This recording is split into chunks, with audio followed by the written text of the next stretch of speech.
This episode of Tekzilla is sponsored by Domain.com.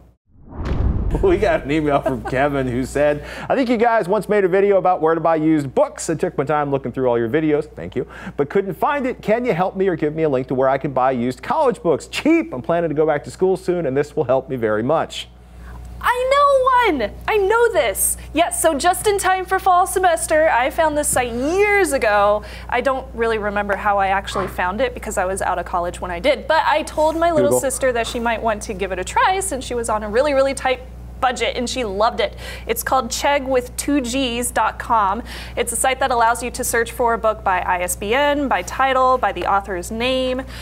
So then you can rent it or you can buy it for well under the usual buying price. And when you're done with the book, you can just resell it to their site as well, or if you're renting it, you just return it at the end of the semester. They also offer e-textbooks for free while you're waiting for your book to actually ship, which is great if you just get in on the first day to your college course and the teacher's like, oh, by the way, you need this book. And I've had that happen to me before. I highly recommend it, mostly because it saved my little sister's butt during school. So from personal experience, it's a really good service. If you want to check out some of the prices, like I looked up a pretty new astronomy book since I took an astronomy book in my college courses. So the 7th edition, let's see, $119 if you want to buy one on their website, or you could rent it for almost $40 and you can keep it until December. So plenty of time to keep it, and then you just return it, and I'm pretty sure they also send you a box to return it in. So very, very useful service, highly recommended. Very, very cool. Yeah, I turned to Twitter for help on this one because I went to college in a previous century. Chegg.com is definitely popular, but there are some other options you should definitely check out. Ooh. So yeah, you know, basically, where can I buy college books cheap? Can you help this Tekzilla viewer out? Cameron Austin Kohler says Chegg.com and half.com, and if possible, rent rather than buy. Steve Prater says Tekzilla. Lifehacker did a complete guide to saving money on textbooks. I use it every semester, and of course, it's Lifehacker. We're actually going to be talking to Alan Henry in a minute, and there is a ton of awesome information in there. Ben Thornton adds abebooks.com, and let me close some tabs here so I can make all of this work.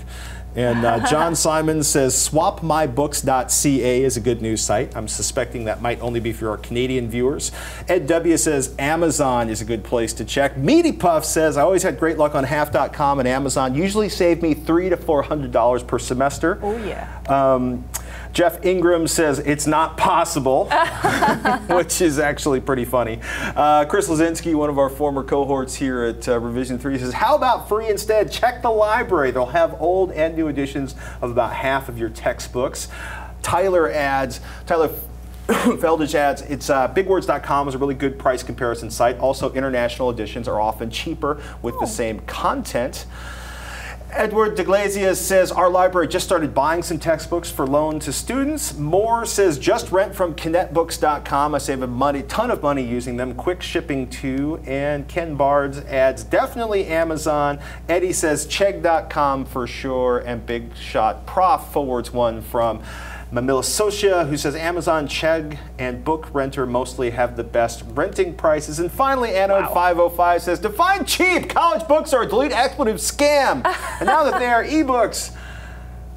Yeah. Oh boy. Well, there's actually, it's funny, there's a lot of people who feel that way. Yeah. And I remember there was a movement for a while where professors were essentially creating textbooks by scanning, or I should say, you know, photocopying their favorite articles and combining them together in sort of customized textbooks, and then copyright lawsuits shut that down on major campuses. Ebooks are another attempt, but it's funny, like, you know, your $160 chemistry textbook tends to be $160 in ebook form, even if they've eliminated the paper cost and the shipping costs. Textbooks are crazy, crazy expensive. I wish I had known about a lot of these when I was going to school at my campus, because I just ended up going to the library buying the used books, which were like still, if it was $160, it was still $100 per book, and then I would sell them back for like $20 at the end of the semester. There was a thriving peer-to-peer market at my university. Nice, I bet. But it's good stuff. By the way, before we move on, we want to thank everybody who answered on Twitter, and we want to thank all of you for sending our questions into Tekzilla at revision3.com. And look, kids, I don't know if you can see the coffee on the inside of the lid. Coffee. Fresh coffee-scented laptop. We'll be going deeper inside of this poor, long-suffering MacBook Air in just a moment. But first, let's take a moment to thank one of our sponsors. When you buy a domain from domain.com, you get the power to influence and control what people find when they search for you online.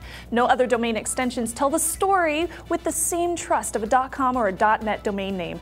.com and .net domain extensions inject credibility into your online presence. And who doesn't want to be credible? We like domain.com because they're affordable, they're reliable, and they're easy to use. A .com domain is only $9.99 a year, and a .net is only $8.99 a year. Plus, the folks at domain.com gave Tekzilla an awesome offer with even more savings. You can get 20% off domain.com's already affordable domain names and web hosting when you use the coupon code Tekzilla at checkout. That's 20% off, aka big time savings. Don't forget to use the coupon code Tekzilla. And when you think domain names, think domain.com.